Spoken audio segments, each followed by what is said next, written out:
Helen Russo struck a match with casual cruelty, the spark reflecting in her eyes. The flame met the burgundy travel pass between her fingers. "People like you don't belong in first class," she hissed. Naomi Brooks stood still under the glass roof of Meridian Station, sunlight pouring down around her.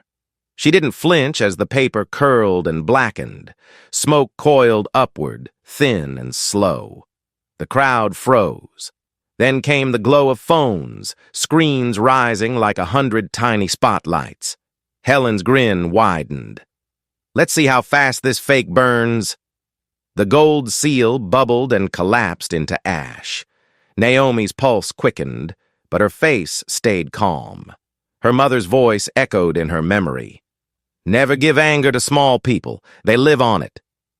So, she inhaled, exhaled, and watched her identity smolder away. A student near the counter, Ava Kim, raised her phone. "She's really burning it," she whispered to her followers. A few feet away, Marcus Lane, a young businessman in a gray suit, began recording too. His caption: "Racist clerk burns passengers' papers at Meridian Station." Helen flicked the burning scraps into a metal tray. "Problem solved," she said, dusting her hands. "You frauds never learn." Naomi's voice was steady. "You just destroyed federal property." Helen laughed, sharp and dismissive. "Federal property? Sure, sweetheart." The sound of that laugh cracked something in the air. People murmured, shifting uneasily. Naomi could have pulled the badge chain hidden inside her bag. She didn't. She let the silence hang, heavy and deliberate. Lionel Park, the station supervisor, hurried over. "What's happening here?" "Fake documents," Helen said quickly. "Handled." The small crowd began taking sides. A woman in pearls nodded approvingly. A teenager whispered, "This is messed up." Naomi bent to retrieve her boarding slip from the floor. Soot stained the edge. She rose, straightened her blazer, and said softly, "You've made a serious mistake." Helen smirked. "The mistake was letting you near first class." Ava's live stream counter climbed. 5,000, 10,000. Comments rolled fast. "Call the cops." She burned it. "Federal crime." Naomi's phone buzzed on her hip. She ignored it. She knew this rhythm, the insult, the disbelief, the spectacle. Every word, every second was evidence now. The loudspeaker broke in, calm and routine. "Train 227 to Gulfport, boarding in 38 minutes. The announcement felt absurd against the rising tension. Smoke drifted to the ceiling. A faint alarm chirped, then silence. A guard looked over. Helen waved him off, just disposing of counterfeits. Naomi's gaze lingered on the tray. Among the gray flakes, a warped eagle crest still gleamed faintly. Truth always left residue. Ava's camera caught a flash of silver, a chain glinting beneath Naomi's jacket. Comments exploded again. Naomi didn't speak. She scanned the faces. Helen's smirk, Lionel's uncertainty, the crowd's confusion. Behind her calm eyes, she cataloged details, angles, witnesses, timestamps. Helen crossed her arms. "Go ahead. Call whoever you think cares." Naomi's reply was quiet, but sharp. "They won't need me to call. They'll see for themselves." The words hung in the air. For a moment, even Helen blinked. Ava's phone kept streaming, her hand trembling slightly. "Guys, something's about to happen," she whispered. Naomi turned toward the tray one last time. Smoke curled upward, thin and silver, carrying the scent of burnt ink. She thought of how quickly arrogance burns and how long evidence lasts. Then she looked back at Helen, her eyes steady. Some fires destroy paper. Others ignite justice. Lionel Park pushed through the crowd, his badge swinging as voices clashed. "Everybody calm down," he said, though his tone wobbled. "What's happening here?" Helen Russo stood straighter, brushing ash from her fingers. Caught her trying to board with fake papers. I handled it. Lionel frowned at the smoldering tray. "You burned it?" "Procedure?" Helen lied easily. "We destroy counterfeits on the spot." Naomi Brooks didn't answer. Smoke drifted behind her like a veil. Around them, phones stayed raised, recording every breath. Ava Kim's live stream hit 20,000 viewers, her whisper cutting through the noise. She's not fighting back, just standing there. Marcus Lane, a businessman in a gray suit, stepped closer, camera steady. "You realize burning someone's ID could be a federal offense?" Helen shot him a glare. "Mind your business." Lionel turned to Naomi. "Ma'am, show me another ID." Naomi's voice was calm but cold. "You just watched your employee destroy federal property. You might want to call legal before asking for anything else." Lionel blinked. "Federal property? Let's not exaggerate." "This isn't exaggeration," Naomi replied evenly. "It's evidence." Her phone buzzed again. She ignored it. The smoke rose to the ceiling, brushing the sensors. A faint beep sounded, then silence. A guard appeared with a fire extinguisher, but Helen waved him off. "It's fine. Just counterfeit trash." Marcus spoke louder. "Counterfeit?" That seal looked real. The crowd murmured. Someone said, "She's right." Another whispered, "Always the same story." Lionel rubbed his temples. "Let's keep this under control." A transit officer arrived, Sergeant Rosa Delgado, firm posture, skeptical eyes. "What's going on?" Helen jumped in. "Fraud case. I neutralized it." Rosa studied the tray, then Naomi. "Ma'am, did you try to board with fake documents?" Naomi's answer was steady. "No. Your employee destroyed legitimate federal credentials." Rosa raised an eyebrow. "Got proof?" Naomi glanced around. Dozens of witnesses. Multiple cameras. Proof is abundant. Helen crossed her arms. "See? She's rehearsed." The tension thickened. Naomi's bag slipped slightly, revealing a glint of silver, a badge chain. Marcus caught it on video. Ava's comment section exploded. "That's a badge! She's federal!" Naomi adjusted her strap, covering it again. "Sergeant, I suggest you secure the evidence before more of it disappears."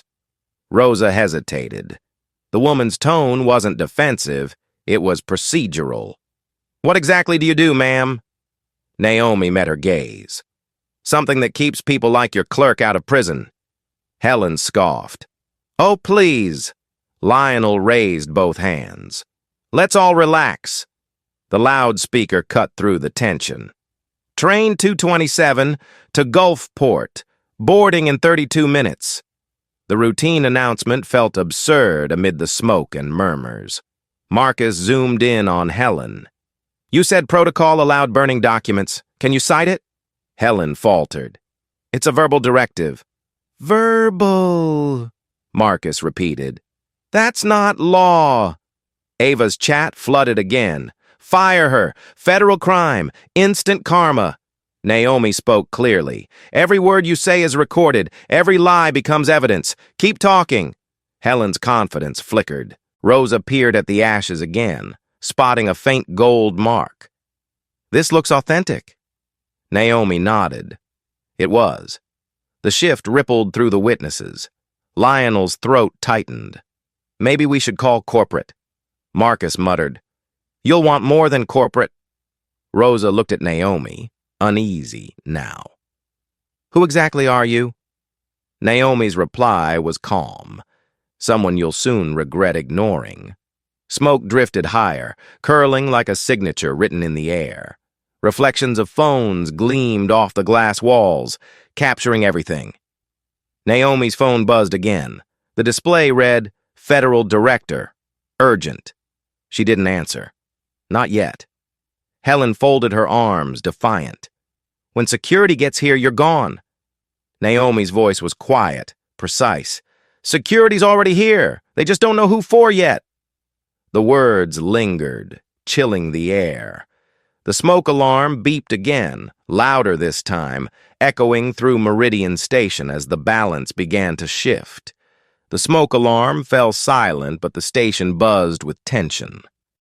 Ava Kim's live stream had passed 50,000 views. Hashtags flashed across screens. Train pass burning. Justice on track. The crowd around Gate C refused to move. They weren't watching a delay anymore. They were watching history happen. Helen Russo slammed her station phone onto the counter. Yeah, back up at Gate C. Possible fraud attempt. Her tone carried authority she didn't deserve. She turned, facing the cameras as if performing. People like this try it all the time. Marcus Lane stepped forward. Phone raised. People like what exactly? Helen glared at him. Stay out of it. Naomi Brooks stood still, hands clasped, eyes on the smoldering tray. She burned my identification, she said quietly. That's a crime. Lionel Park tried to take control. Everyone needs to calm down. Let's not escalate. Naomi's calm was sharper than any outburst. Escalation began when your employee lit a match. The words cut through the murmurs. Smoke curled toward the ceiling again, faint but steady. A few passengers stepped back. Most stayed, phones recording. Rosa Delgado, the transit officer, appeared beside Lionel. What's going on here? Helen was quick. Fraudulent documents. I neutralized it. Rosa looked at the ashes, then at Naomi. Ma'am, do you have valid ID? Naomi's voice didn't waver. I did, until your colleague destroyed it. Rosa frowned. You saying this was real? I'm saying you just witnessed evidence destruction. Marcus spoke loudly for the cameras. And she's right. That crest was genuine. Helen barked a laugh. Please, these fakes look real to untrained eyes. Naomi tilted her head. Then maybe you should have trained yours better. The crowd reacted, a low wave of gasps and whispers. Ava's camera captured it all. Her follower count climbed higher. Naomi's phone buzzed again. The screen read, Federal Director, urgent. She let it buzz, her expression unreadable. Lionel rubbed his temples. Ma'am, you're making this worse for yourself. Naomi turned to him. No, sir. I'm letting you make it worse for yourself. Helen rolled her eyes. You're bluffing. Naomi's bag shifted, and a glint of silver chain showed for half a second. The chat on Ava's live stream exploded. That's a badge. She's federal. Oh my God. Naomi adjusted the strap, covering it again. Sergeant, she said to Rosa, you may want to secure the evidence before contamination sets in. Rosa hesitated, thrown off by Naomi's measured authority. What do you do exactly? Naomi's eyes didn't move from the tray. Something that keeps your department funded. Helen scoffed. Cute. You read a few laws online? Naomi's voice stayed low. No. I write them. For a moment, no one spoke. Rosa's grip on her radio tightened. The crowd leaned closer. Lionel's face paled slightly, sensing something shifting beneath his feet. Helen tried to recover. You can't scare me with big words. Security's on its way. Naomi looked at her, calm as stone. Security's already here. They just don't know who they're supposed to arrest. That line landed like a blow. Even the murmuring stopped. The crowd waited, silent, except for the buzz of Ava's phone and the faint hiss of cooling ash. Rosa stared at Naomi, uncertain. Who are you? Naomi finally looked at her. The last person you should have ignored. The sound system clicked on above them. Train 2. 27 to Gulfport boarding in 30 minutes. The normalcy of the announcement felt absurd. Helen folded her arms. You're finished, sweetheart? Naomi smiled faintly. No, Miss Russo. You are. The words lingered like smoke, soft, inevitable, impossible to erase. The story had already escaped the station. By the time Helen Russo's supervisor filed his first incident report, national blogs were reposting Ava Kim's live stream. Hashtags climbed into trending lists. Justice on track. Racist clerk. Federal fire. But inside Meridian Station, the people at the center of it were still pretending nothing had changed. Lionel Park hunched over the terminal at the service desk, typing a statement filled with half-truths. Passenger attempted to use falsified documents. Agent followed standard procedure. He could already hear corporate's voice in his head. Keep the language neutral. Protect the brand. Helen leaned against the counter, her confidence returning. That woman won't last 5 minutes once security verifies her story, she said. Fake travelers fold fast. Rosa Delgado crossed her arms. Still, maybe you went too far burning it? Helen snorted. Please, you think anyone upstairs cares about a piece of paper? They'll back me. They always do.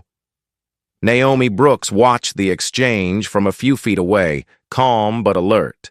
She noted the phrasing, they always do. That line would matter later. She had spent years studying institutional bias. Now she was standing in its perfect exhibit.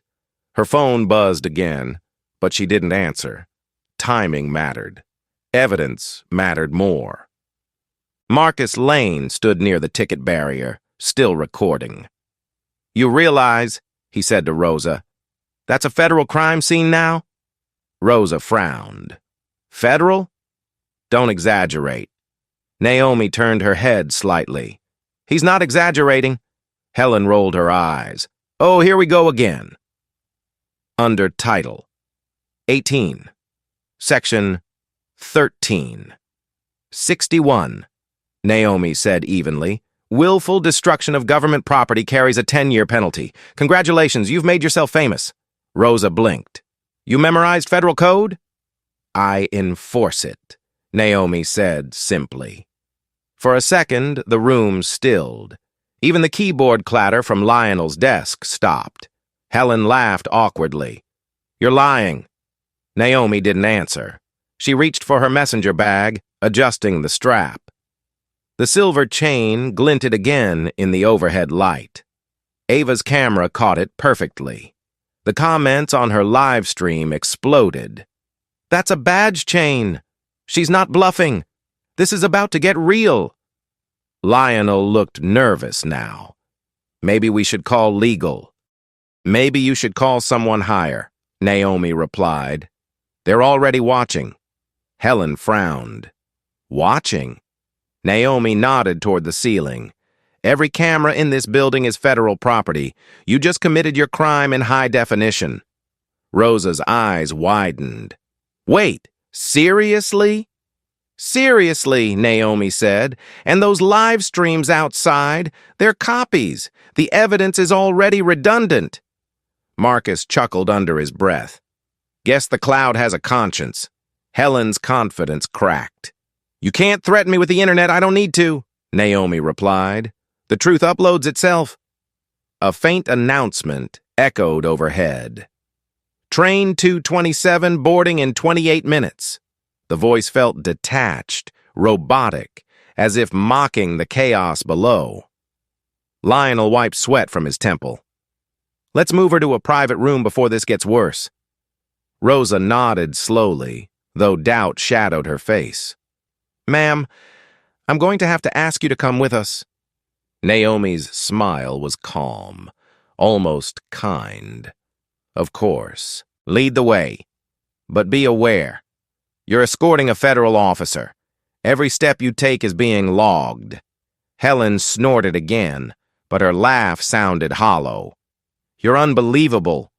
Naomi met her gaze. That's one thing we agree on. The crowd parted as Rosa motioned toward the hallway. Phones followed every move. Marcus whispered to Ava, "This isn't over." Ava nodded, camera still rolling. "It's just getting started."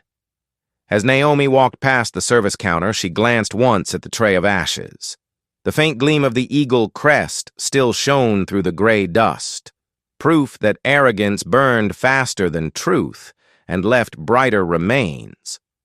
The hallway behind Gate C smelled of metal and ozone, the hum of the ventilation system drowning out the noise from the crowd.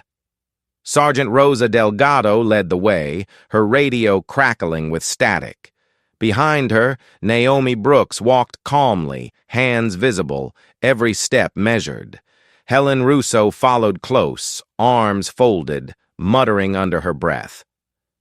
Lionel Park trailed behind, already regretting his loyalty.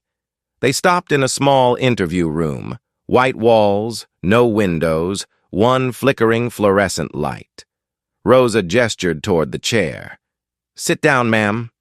This will only take a few minutes." Naomi sat, setting her messenger bag on the table.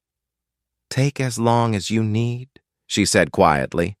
"I'm patient." Helen slammed a file onto the table. "You'll need more than patience. You'll need a lawyer." Naomi's expression didn't change. "I have several." "On speed dial." Lionel tried to cut the tension. "Let's just get statements. Ms. Russo, start from the beginning." Helen launched into her version, how Naomi had produced suspicious paperwork, how she'd acted defensive, how standard protocol required immediate disposal. Her words came fast, rehearsed. Naomi waited until Helen finished, then leaned forward slightly. "You said the paper looked fake?" "Yes." "And you determined that by what scientific method?" "Smell? Texture?" Helen flushed. "I've worked here 15 years. I know a forgery when I see one." Naomi's tone stayed calm. "Experience doesn't equal authority." Rosa shifted, uncomfortable. "Let's stay civil, ladies." Naomi smiled faintly. "I'm perfectly civil. I'm just clarifying the process by which a civilian employee assumed jurisdiction over a federal document." Helen stiffened. "Federal document? You're still playing that card?" Naomi opened her bag slowly, pulling out a charred corner of paper she had salvaged from the tray. The gold outline of an eagle glimmered faintly.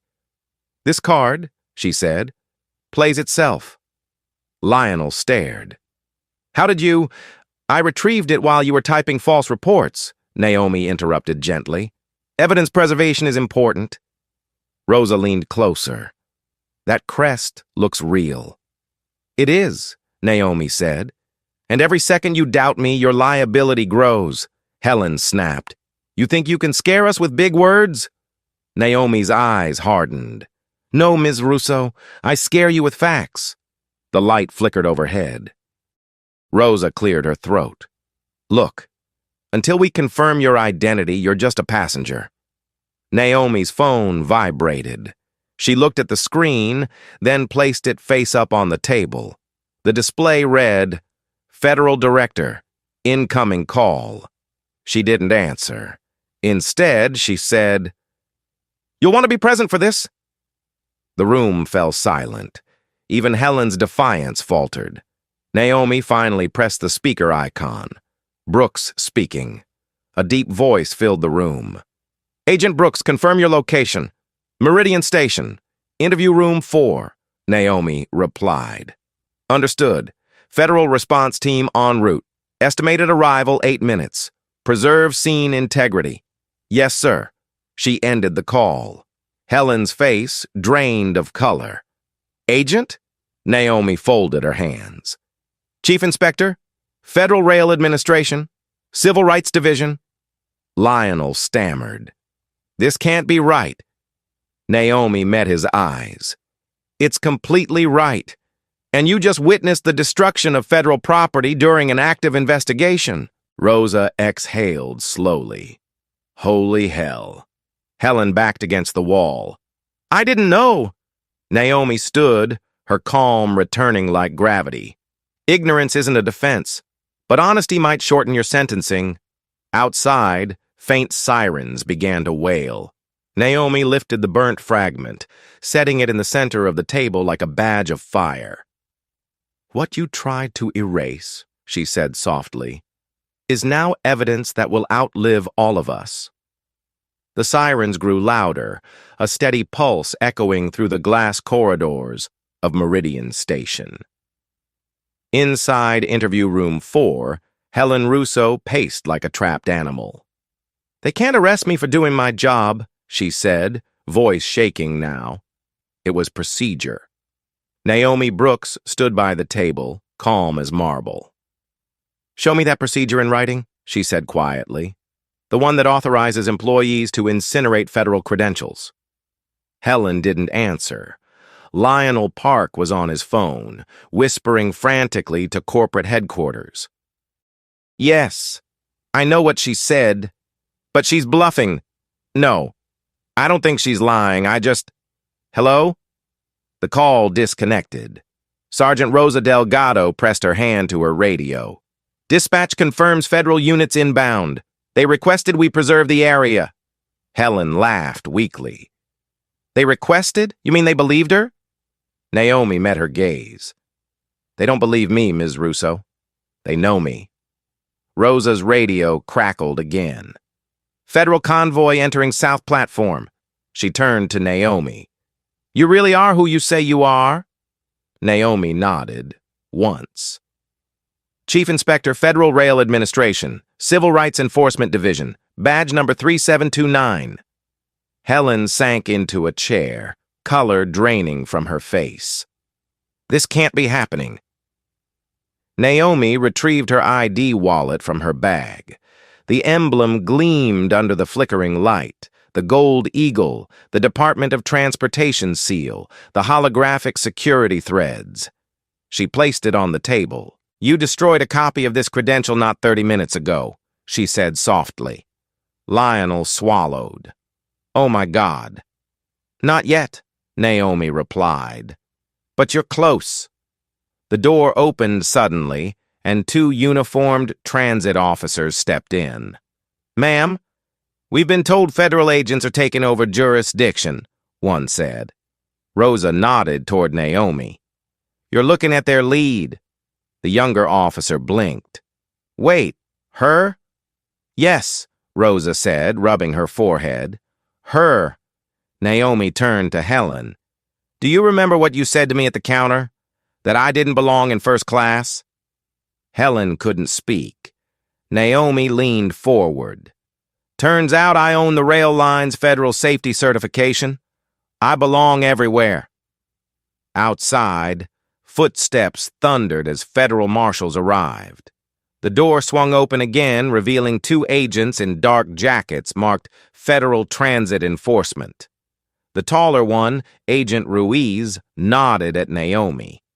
"Chief Inspector Brooks." "Situation. Local employee destroyed federal documentation during an undercover bias audit," Naomi said clearly. "Scene integrity partially compromised, but we have full digital replication." Ruiz turned toward Helen. "Name?"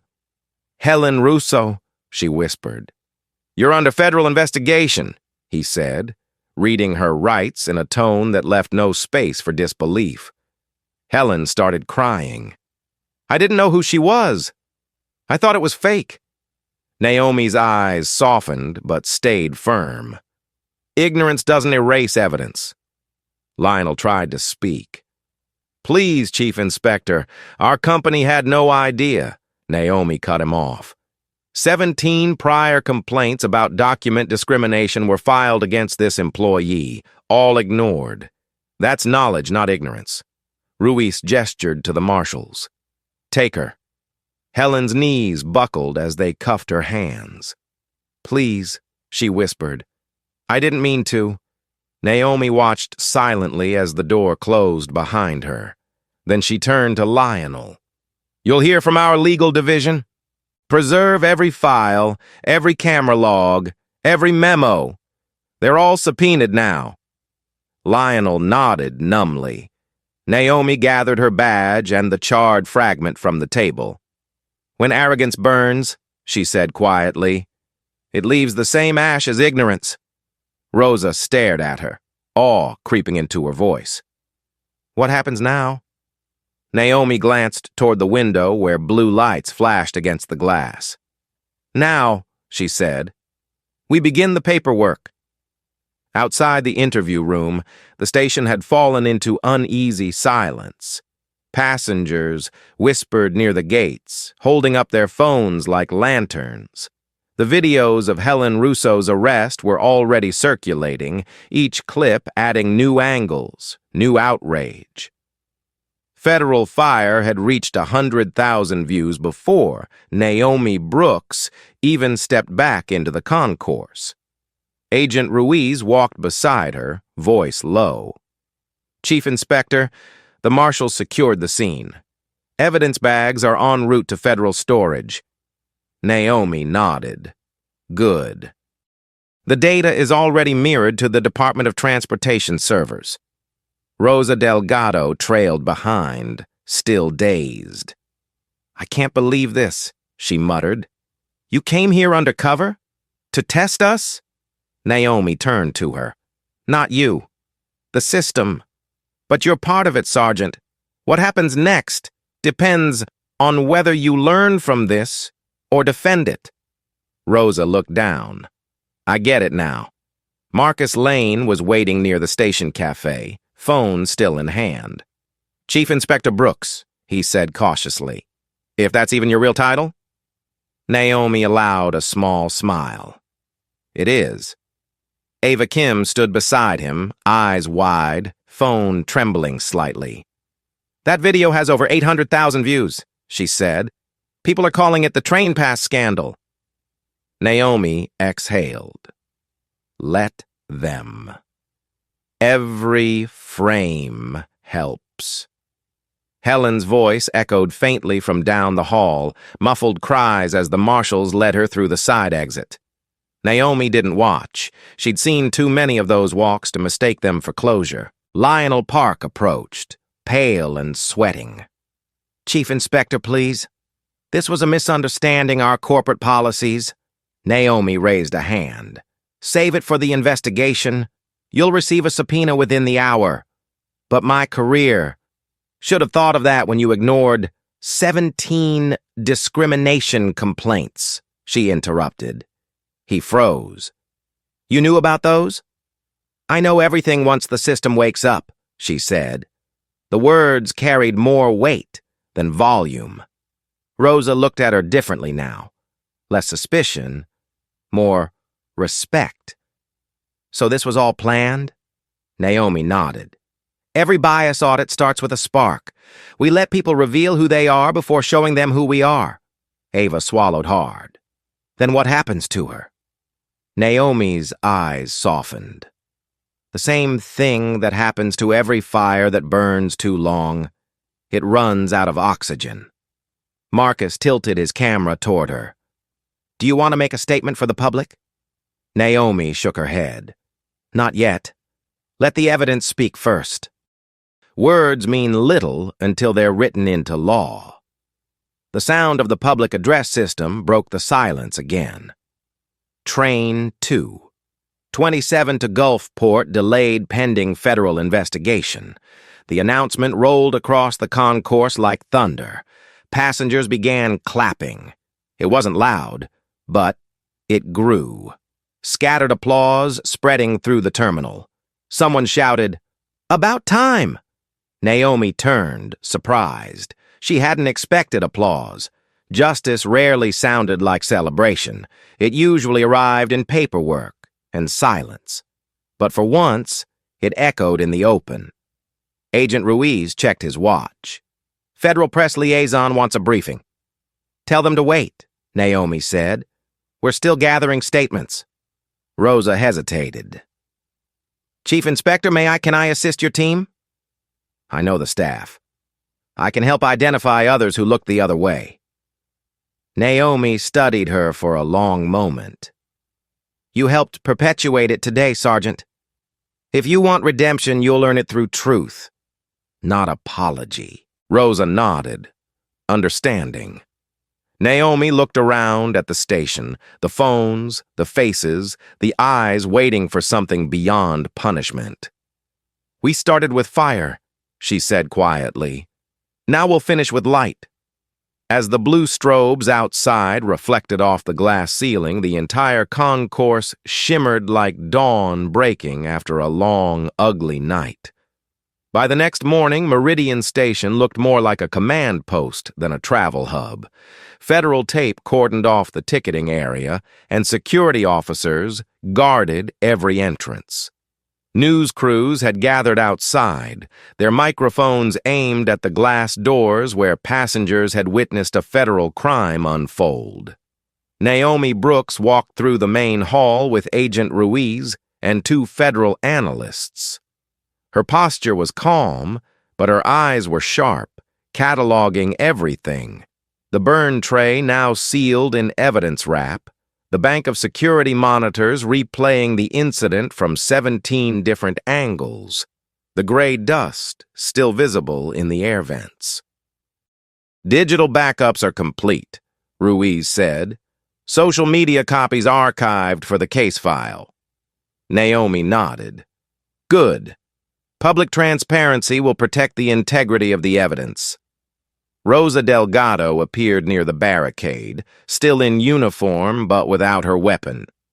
Chief Inspector, she said quietly. Internal Affairs suspended me pending review. Naomi studied her. That's standard procedure. I deserved it, Rosa admitted. But I want to help. I can testify about what I saw. Naomi's voice softened slightly. Then do that. And remember, silence protects the wrong side of history. A few yards away, Marcus Lane was giving an interview to a local reporter.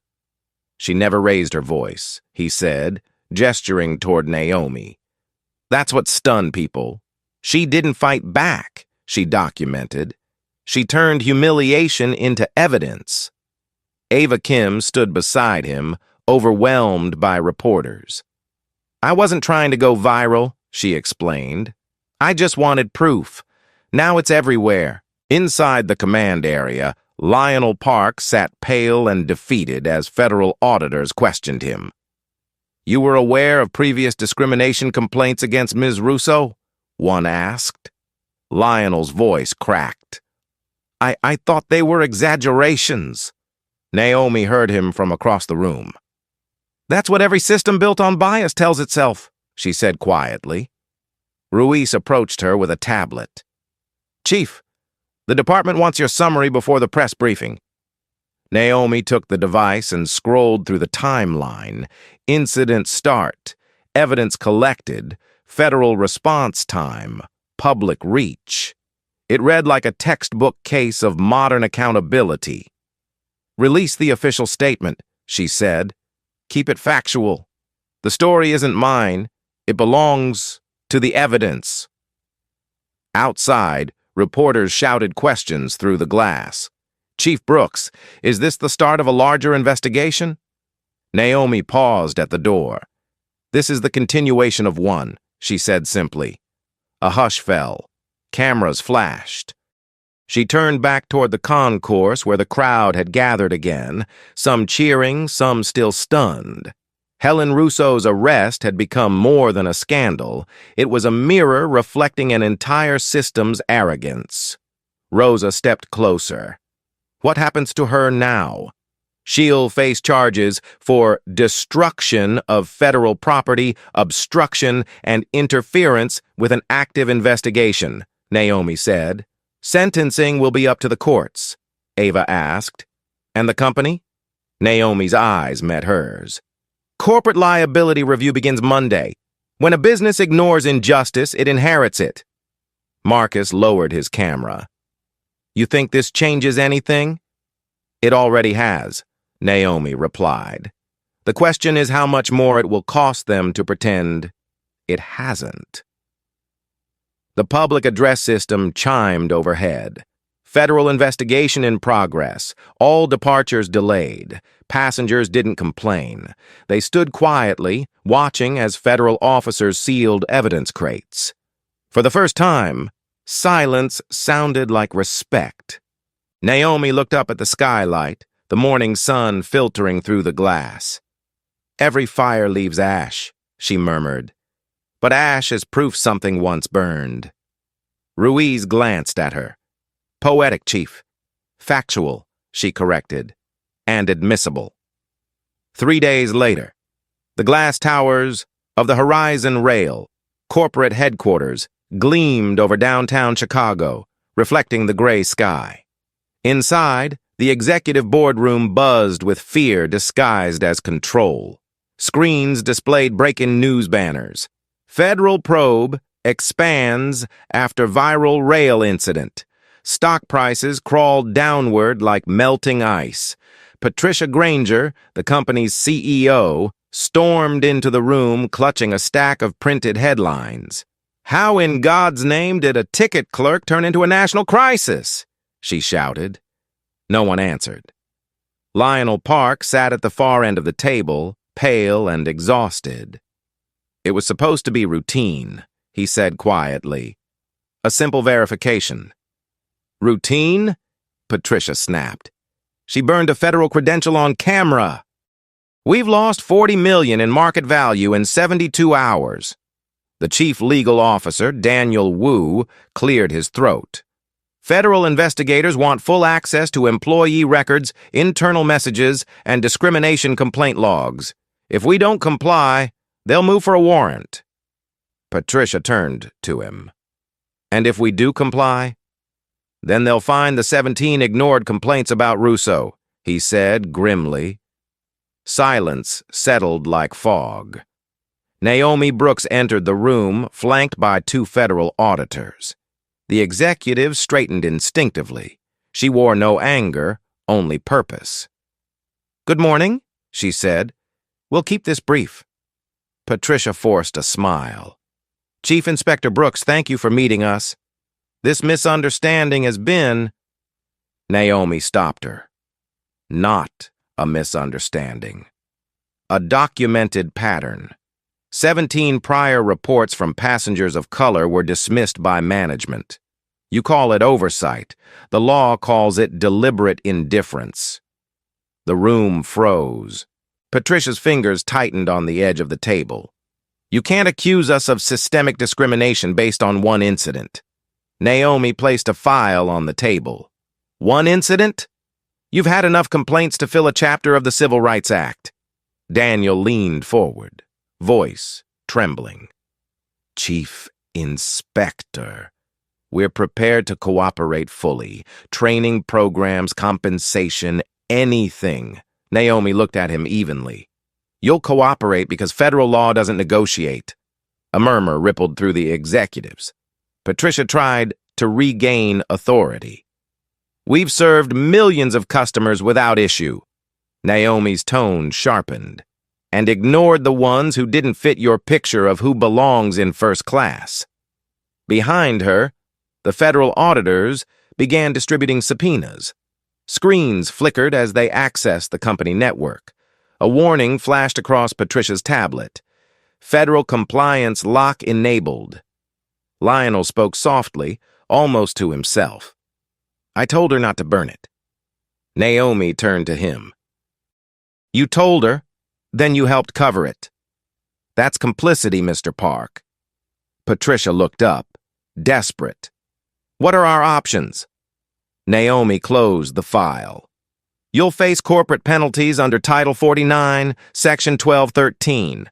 Federal oversight of all stations, mandatory bias audits, and suspension of your Gulfport certification pending review." "How long?" Patricia asked. "At least 5 years," Naomi said. "Long enough to learn humility." Daniel rubbed his temples. "What about Ms. Russo?" "She'll face trial," Naomi replied. "Her actions were personal. Yours were institutional." The projector lit up with a live feed from the Department of Transportation press room. Reporters surrounded the podium.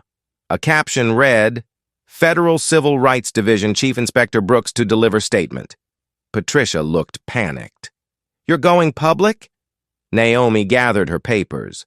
The public already is. We're just catching up. As she turned to leave, Patricia called after her. What do you expect from us now? Naomi paused at the door. Accountability, and a written apology to every passenger who ever heard the words, "You don't belong here." The door closed behind her, leaving the executives in silence, broken only by the slow, merciless tick of the clock.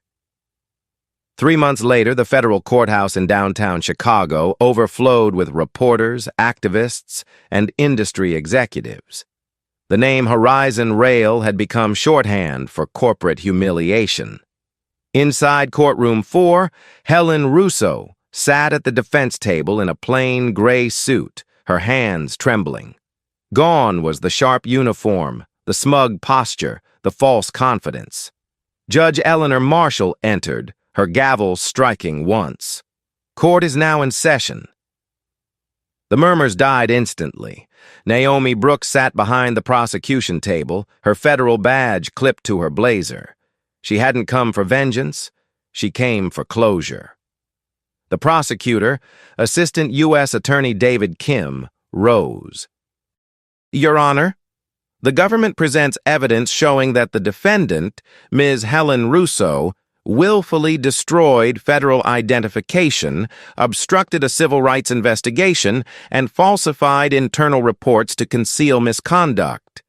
He gestured to a monitor. The screen lit up with footage from Ava Kim's live stream, Helen lighting the match, Naomi standing still, smoke curling upward. The crowd gasped, even though most had already seen it 100 times online. Kim continued. The world watched a federal document burn in real time. What they didn't know was that the victim was a chief inspector conducting an undercover audit into transportation bias. Helen hid her face, tears streaking her cheeks. I didn't know, she whispered. Naomi's voice was calm. You didn't care to know. The prosecutor nodded toward her. Chief Brooks, please confirm for the record, this audit was part of a broader investigation? Yes, Naomi said clearly. The audit targeted patterns of racial discrimination in travel services. The defendant became Exhibit A. The courtroom fell silent again. The judge looked at Helen. Do you understand the charges against you? Helen nodded weakly. Yes, Your Honor. And how do you plead? Her lawyer whispered something, but Helen shook her head. Guilty, she said softly. I did it. I thought it was fake. The judge studied her. Ignorance of federal status does not excuse destruction of government property. Do you have anything to say before sentencing? Helen looked toward Naomi. I ruined your work, your name. I thought I was protecting the company. I see now, I was protecting my own prejudice. Naomi's expression didn't change. You were protecting a system that taught you to see hierarchy instead of humanity. Judge Marshall raised the sentencing sheet. Helen Russo, this court finds you guilty under Title 18, Section 1361. You are sentenced to 30 months in federal custody, followed by 2 years of supervised release. Helen's shoulders slumped. The sound of pens scratching filled the room. Kim turned to Naomi. Chief Brooks, the department, thanks you for your service. Your report has already led to legislative reform. Naomi nodded once. Justice isn't finished. It's only beginning to right itself. Outside, the crowd erupted in flashes and microphones. Reporters shouted, Chief Brooks, what does this verdict mean for the future of civil rights enforcement? Naomi faced them. It means the law has caught up to arrogance. It means silence no longer protects the comfortable. As she walked down the courthouse steps, Ava Kim filmed the moment live. The woman whose ID was burned just rewrote the rules for everyone, she said to her followers.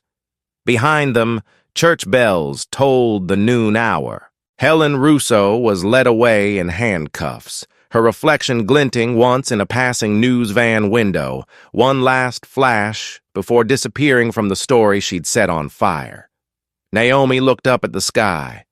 Justice served, she murmured, not as triumph, but as proof that dignity, once scorched, could still rise unbroken. 6 months after the verdict, the echo of Helen Russo's trial still rippled through the transportation industry. In Washington, D.C., cameras flashed as the Secretary of Transportation signed the Railway Civil Rights Enforcement Act, a direct response to the Meridian Station scandal. Behind her stood Naomi Brooks, newly appointed Director of Transportation Equity Enforcement. The burn that had humiliated her had now forged national reform. Reporters crowded the stage. "Director Brooks, what does this law change?" one asked. Naomi's answer was measured, her tone calm but resolute. For the first time, every passenger interaction at federally licensed transit hubs will be monitored for bias in real time. Algorithms won't replace accountability, they'll document it. Applause followed, but Naomi's gaze drifted toward the massive display screen behind her, showing data charts labeled discrimination reports, before and after. Complaints had dropped 70% in 6 months. Still, she knew progress was a moving target. Later that evening, Naomi walked through the new Federal Compliance Center, its glass walls humming with quiet precision. Dozens of analysts tracked metrics from stations across the country. Each blinking light represented a human story once ignored. Agent Ruiz joined her. "We've implemented bias detection at 274 stations. False complaint rate is below 5%. It's working, Chief." Naomi nodded. "It's working because people finally believe the system sees them." Ava Kim appeared through the security doors, now wearing an official badge labeled Public Documentation Ambassador. She smiled nervously. "You asked to see me, Chief?" Naomi gestured for her to sit. "Your video reshaped policy, Ava, but it also created a model. We're forming a network. Students trained to record and report discrimination incidents safely. I want you to lead it." Ava's eyes widened. "Me?" "You already did it once," Naomi said. "Now you'll do it with federal training." Ava laughed softly. "My mom said filming that day was reckless. Guess she was wrong." Naomi smiled. She was half right. Justice often looks reckless before it's written into law. Across town, Horizon Rail executives were still reeling from the aftermath. Their new CEO, Daniel Wu, appeared at a shareholders' meeting flanked by compliance officers. "We've invested $21 million in mandatory bias training and monitoring systems," he reported. "Complaints have dropped to nearly zero." One investor grumbled, "And what did it cost our reputation?" Daniel sighed. "Everything worth saving." Meanwhile, Sergeant Rosa Delgado had been reinstated, not as a patrol officer, but as Horizon Rail's federal liaison. When Naomi visited her at the station where it all began, Rosa stood beneath a new sign reading Equal Boarding Initiative. "I never thought I'd see this place again," Rosa admitted. "Not without shame." Naomi handed her a small plaque engraved with the new federal motto, "Respect travels both ways." "It's not forgiveness," Naomi said. "It's responsibility." Rosa nodded, tears in her eyes. "I'll carry it better this time." Back in D.C., Naomi prepared her annual report for Congress. Her data was precise. bias complaints down 73%, federal oversight compliance at 91%, and over 2 million passenger interactions monitored each week. But the final line of her report wasn't a statistic. It read, "The fire that started at a single gate now lights every corridor of accountability." That night, Naomi stood on her office balcony overlooking the Capitol dome. The city lights shimmered like embers of a promise still burning. Justice, she thought, was not a moment, it was maintenance. And she was just getting started. 2 years later, Meridian Station gleamed brighter than ever.